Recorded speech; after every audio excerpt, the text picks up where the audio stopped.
mwijuru abera bazomurika nk'izuba, Yesu ubwo azotwambika ikamba ry'ubugingo, tumwitegure kuko azogaruka vuba. Imana ishimwe cane.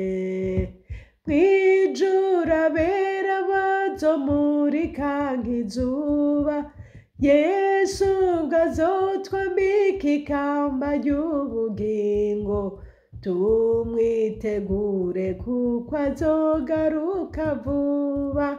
Imana ishimwe cane. Haleluya, haleluya. Bene data ndabaramukije, amahoro ya Kristo Yesu nabane n'umwe umwe wese aho muriko murankurikira muri. Imana data ibaha umugisha. Muri kumwe na Françoise Habonayo. Kurabo ari ubwa mbere tubonanye, umuvyeyi yubaha Imana, nta byinshi novuga. Nkaba mba mu gihugu ca Swede, niho natse indaro muri kino gihe. Imana nihabwa icubahiro. Hanyuma ngomba tuganire kw'ijambo rivuga ngo mbega uriteguye kuzokwinjira muri Yerusalemu musha? Mbega urabyiteguriye? Wumva umenga ntabwo si ikibazo canke nta kintu gishasha kirimwo, ariko Imana ishimwe kuko nta gihe na kimwe Imana izana ijambo idafise ico igomba kubwira abantu. Imana nta bujambo igira, Imana ifise ijambo. Rero natwe duhagaze nk'abatumwe n'Imana kugira ico dushikiriza uyu munsi, abariko badukurikira uyu munsi, abari hafi canke abari kure, abadukurikira uyu munsi canke n'abazodukurikira ikindi gihe. Rero imbere ya byose reka tubanze dusenge. Bwirukiro Mana, ndagushimiye, ndagukengurukiye. Haleluya, ndagushimiye kuko wongeye kuvyemera kugira ngo tuze tuganira na bene data tuvuga ivyawe. Nuko rero nasabye ngo umfashe, ungirire neza, mpwemu wawe mwiza ndongore kuvuga ibiroranye, ibikwiye, ibigororotse. Mana uzobukoze, unkoreshe iby'ubuhizi n'iby'ubutwari, biheshe icubahiro izina ryawe, mu izina rya Yesu, amen. Natanguje n'akaririmbo kavuga ngo mwijuru ngo abera bazomurika nk'izuba, ngo Yesu ubwo azotwambika ikamba ry'ubugingo. Haleluya. Nta kindi turiko turasha twokora, turiko turagomba kuzokwambikwa ikamba mu bwami bw'Imana. Tugomba kuzogerayo, kwemererwa gushikayo muri ico gisagara ciza cakamwo gica ibibatsi, tutarahagera twifuza kuhagera. Hari abantu muririmbyi yavuze ngo ndakumbuye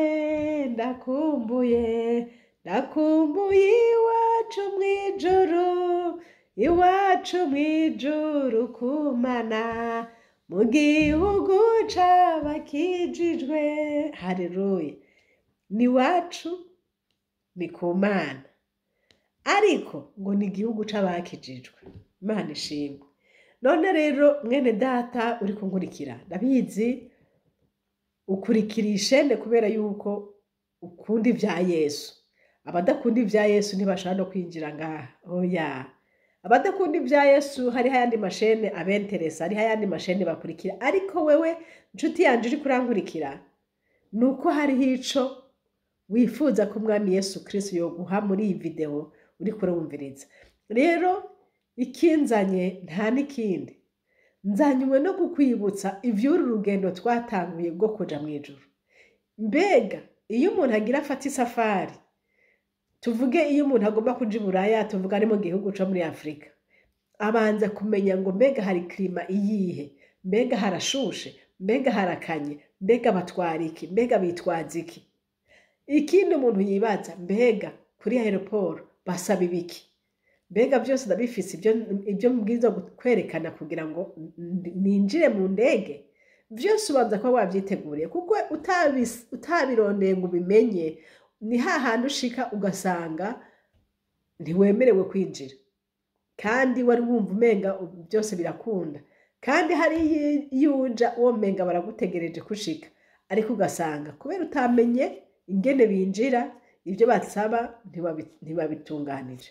Reka turabe rero ijambo ry'Imana tugomba guhagarara ko muri kano kanya riri mu gitabo cayo icete ca mbere canditswe na Yohana, ibice ni igice ca mbere, turasoma ku murongo w'8 n'umurongo w'9. Ndasoma mu izina rya Yesu Kristo. Haravuga ngo tuvuze yuko atacaha dufise tuba twizimiza, ukuri ntikuba kuri muri twebwe. Nitwatura ivyaha vyacu niyo yo kwizigirwa kandi igororoka. Ivyo nivyo bituma iduharira ivyaha vyacu ikatwoza ukugabitanya kose. Haleluya. Ndasubiramo mu izina rya Yesu. Tuvuze yuko atacaha dufise tuba twizimiza, ukuri ntikuba kuri muri twebwe. Nitwatura ivyaha vyacu niyo yo kwizigirwa kandi igororoka. Ivyo nivyo bituma iduharira ivyaha vyacu ikatwoza ukugabitanya kose. Imana nihabwa icubahiro. Ndiko ndavuga ku ijambo rituma duharirwa, rituma twozwa ivyaha vyacu tukemerwa n'Imana, kuko twamaze kumva ngo kiriya gisagara twimirije kuzinjiramwo ni icabera. Icabera bihanye ivyaha bikabavako atazindi nkwegane bagenda barakwegana nazo. Ivyaha nivyo bidashobora kwinjira hariya hantu. Abakene bashobora kwinjira, abatunzi bashobora kwinjira, abarebare bashobora kwinjira, abagufi bakinjira, ariko ikintu citwa icaha conyene hariya nico kitabaye. Hanyuma umurongo w'8 nawo wantangaje ngo tuvuze ko atacaha dufise ngo tuba twibesha. None finalement bizogenda bite? Tuvuze ngo nta caha dufise ngo tuba twibesha, ahandi naho ngo hariya ntitwemererwa ngo shikayo dufise ivyaha. Ariko uyu murongo w'9 watubereye inyishu y'iki kibazo ngo nitwatura ivyaha vyacu. Haleluya. Igihe umaze kwatura ivyaha vyawe ngo niyo yo kwizigirwa kandi igororoka, ngo ivyo nivyo bituma iduharira ivyaha. Iyo umuntu yatuye icaha ciwe, Imana iramuharira. Imana ishimwe. Ngo kandi si kumuharira gusa, ngo ikimwoza ukugabitanya kwose. Haleluya. Ikakwoza bikakuvako. Kristo nahabwa icubahiro. Maze imisi ndiko ndavuga iri jambo ryitwa kwatura. Kwatura icaha kikakuvako. Abantu benshi baherutse ca gihe ca kera, ca gihe bihana batura bakitangura kumenya Yesu bwa mbere. Ariko baca bagenda bakura babandaniriza aho nyene. Ariko reka kubaza, kuva kiriya gihe gushitsa haciye imyaka ingahe ntuherutse kwatura? Nukuvuga ko atabindi vyaha wakoze kweri? Nta vyaha bindi wakoze? Yesu Kristo atubabarire, atugirire imbabazi. Igihe usanze atabindi vyaha wakoze, uri umuhirwe kandi Imana nibishimirwe. Ariko usanze warabikoze ugasanga ntiwabyatuye, menya neza yuko mugerekeranye navyo. Ngo nitwatura ivyaha vyacu ngo niyo kwizigirwa kandi igororoka. Hari igihe umuntu yiyumvira ati ko nkoreshwa n'Imana, ko nsenga, ko ndi umuririmbyi, ko abandi bose banzi ko nkorera Imana muri ubu buryo n'uburyo na buriya, nta kuntu bombona agiye gupfukama ngo ngiye kwatura ngo ivyaha ngo nakoze. Ahubwo kutatura kwawe nivyo biteye ikibazo. Nivyo biteye ikibazo. Naye handi kwatura canke gusaba Imana imbabazi n'umuntu aba yanduye, imyanda yambwiyeko. Imyanda ishobora kukujako utabigabiye. Ushobora kuba uri kuragenda mw'ibarabara, imodoka ikaza ikagurengana ikagusubira kw'ibishanga impuzu yawe ikandura ntuce ugenda uraramanganye ngo uvuge ngo ngo je nta byaha nakoze je nta wanduye irabe igihe wirabye Bibiliya avuga ngo mbega si mwebwe mwiyizi haleluya ngo twirabe Bibiliya iratwemerera ko twiraba umuntu wese yirabe kenshi Satani akubwira ngo heraba naka ngo yongo heraba ngene ngo yongo heraba Satani akurabisha ijisho kwa naka ariko Imana ishimwe niba ubona naka ukabona yuko ari ahantu hacafuye uca umubarira uti he naka aha ntiwahabonye aha ntiwahabonye heraba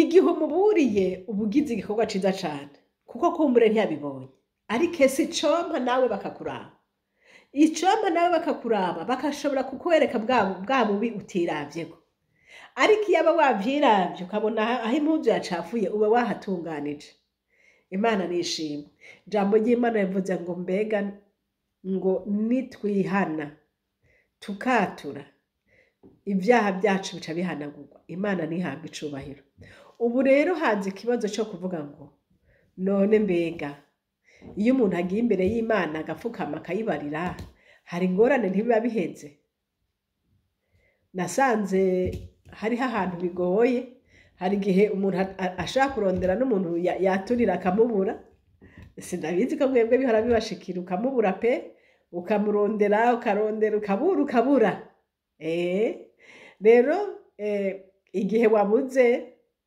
niko numva bivuga igihe wabuze data wa twese ababibona ko wagerageje mu buryo bwose ugapfuka muti y'amaramana herabe iki kintu kimeze uku ntabara mbabarira ngirira imbabazi kubera yuko uba wabuze ndabivuze nk'umuntu sinabizi ndabivuze nk'umuntu kubera uba wabuze kandi nta kundi wobigenza ariko nigomba mvuge ngo uko bishoboka bene da muze twihane bigishoboka rero nasanze rero hari igihe umuntu yumva rwose umenga nta caha afise akumva umenga n'amahoro ariko burya bwose uzovuga ngo n'amahoro ahubwo uzurabe neza ko ari amahoro pe kubera yuko iyi si yonyene tubamwe navuze ntushaka kuba uriko uragendagenda imodoka ikagusubira ko utabishatse ushobora no kuba uriko uravuga amajambo asanzwe ugasanga uyumvise amucumise mu mutima uramubabaje kandi utari wabigabiye kumubabaza none iyo bibaye gutyo uca ugenza gute uca uramanga kandi ubundi nawe ariko arasufura ababara urya wabimenye uca ugenda ukamusaba imbabazi nuko nyene bimeze tugenda turitatura kugira ngo ntituze dusange hari hahantu umwansi ashobora kuturega burya nasanze umuntu ashobora kuturega wa mbere ni Satani kuko ubwa mbere bwobwo niwe aba yagukoresheje biriya hanyuma akaca abona utavyihanye rero igihe wavyihanye ntaba aronka ikindi kintu akurega ariko igihe utavyihanye niwe wa mbere akurega turavye umuntu w'Imana yitwa Yesaya hariya mu gice ca 6 turasoma ingene Yesaya ngo mu mwaka Uziya yatangiyemwo ngo niho Yesaya yabonye Imana naribajije none kubera iki Bibiliya yabanje kumansiona igihe Uziya yatangiyemwo eske niwe yari yaramubujije kubona Imana canke aho sinomenya ariko Bibiliya igatangura uko nyene ngo mu mwaka Uziya yatangiyemwo sinzi ngira ngo yari reference gusa isanzwe ariko ivyo ntabyo no kwinjamwo cane igigize ico kimaze nuko Yesaya yabonye Imana ngo yabonye Imana ngo abona n'abakerubi ngo bamwicaye bamuzungurutse hejuru ngo hanyuma ngo acaratakamba ati ye ndapfuye mbonye Imana kandi ndi umunyaminwa yanduye iri jambo ryarantangaje cyane kubona Yesaya yaravuze ngo n'umunyaminwa yanduye kandi turiko turaraba tubona Yesaya yari umuvugishwa n'Imana akomeye cyane yari umuvugishwa n'Imana ayatumwa n'Imana amabanga akomeye gose ariko nagomba hanye tuhavuge kubona uvugishwa n'Imana kubona werekwa, kubona uvuga ijambo, kubona usenga, kubona uririmba, biriya byose ntaho bisana n'agakiza. Agakiza karukwako, agakiza karigenga. Ushobora kuba ufise agakiza muri wewe, mugabo ivyo byose byo kuririmba n'ibyo no kugira atabyo ufise. Uri umuntu yubaha Imana, agenda yubasha Imana, akayubaha n'umutima we wose n'ubwenge bwiwe bwose. Ariko ugasanga hari uwundi nawe ntasiba mu rusengero, ntasiba hehe, ariko ibyaha afise birarengeje. Nagomba mvuge ngo ijambo ry'Imana rivuga neza ngo kuvugishwa kuzokurwaho, ugukora ibitangaza bizogira iherezo. Ariko bene data, umutima wakiriye Yesu, utunze umwami Yesu, ubugingo bwo muri Kristo, uyo muntu yahindutse, uyo ubwami bw'Imana azobwicaramwo. Haleluya. Rero ntitunezerwe ngo nuko dukora biriya na biriya, ariko dunezerwe mbega imbere y'Imana ameze gute. Imana ishimwe. Sindiko ndahimiriza ngo abantu ngo bareke kuja gukorera Imana, oya. Ariko ndiko navuga ngo uko ukorera Imana kose, raba ko wahuye na Yesu, raba ko umwami Imana yaguhinduye, raba ko ari ico Kristo yakoze kuri we. Ataraho naho ushobora gusanga ukora biriya na biriya, mugabo ivyo wica bigasumba ivyo wibaza kuri kurakiza. Umwami Yesu Kristo adufasha. Yesaya ngo amaze kubona rero abonye Imana, ngo aca aratakamba ati yo ndapfuye, mbonye Imana. Aca aramenya icaha ciwe, aca avuga ngo mfise iminwa yanduye. Kandi si ibyo gusa, yavuze ngo mbana n'abafise iminwa yanduye. Rero kubana n'ababi, Bibiliya irabitubwira, kubana n'ababi buriya bironona ingeso z'umuntu. Ariko nico gituma umuntu w'Imana aho uri hose, ico bigusaba kwama iminsi yose wiyeza witunganya. Yesaya yarantangaje cyane. Yesaya yarantangaje, ariko yagiriwe ubuntu n'Imana. Imana ishimwe. Yagiriwe ubuntu n'Imana kugera igihe akabonana n'umwami. Ku murongo wa Yesaya 6 ku murongo wa 6 nyene haravuga ngo, maze umwe mu baserafi araguruka aza hondi afise ikara ryaka mu ntoke. Haleluya. Yokonjwe ikimano ku gicaniro, ari inkoza ku munwa, arambarira atehe iri rikoze ku minwa yawe, ukugabitanya kwawe ugukuweko, icaha cawe kirahongewe. Haleluya. Imana ishimwe. Imana ihabwa icubahiro. Tugaruke kuri wa murongo wo muri Yohana, icete ca mbere ca Yohana 1 ku murongo w'9, ngo nitwatura ibyaha byacu. Iyo Yesu atari kuvuga ati iminwa yanje iranduye, bari kumenye bamuvura hehe. Ariko kuko yimenya ati iminwa yanje iranduye, umumarayika yaciye arungikwa vuba vyihuta ati genda umukozi rikara ku munwa. Aca arahumanuka. Haleluya. Aca aravuga, abwirwa ngo eheraba izi saha nyene urahumanutse, iminwa yawe irejejwe, icaha cawe gikuweho. Haleluya. Imana ishimwe. Mwene data, ese ico mukimenya, uzokwimenya ryari? Igihe Yesu azokugendera, igihe umwami Imana azokugendera. Nawe senga uti Imana ndakwinginze undabe, ndakwinginze undabe, ndakwinginze undabe. Umwami Imana azokuraba kandi azokubwira aho ugwaye. Bishoboka ko atahunze ivy'ukuri, kuko yabuze uhaje warihanye. Rero ico ndaguhimiriza mwene data, nshuti yanje, fata umwanya usenge, fata umwanya ubane n'Imana, fata umwanya uti Yesu, ubu n'umwanya ngomba wewe nanje tuganire, umbwire Kristo Yesu hamwe woza uyu munsi niki co ntangira kubana nawe. Imana yacu niyo kwizigirwa, ikikwereka. Ndamukunda Yesu.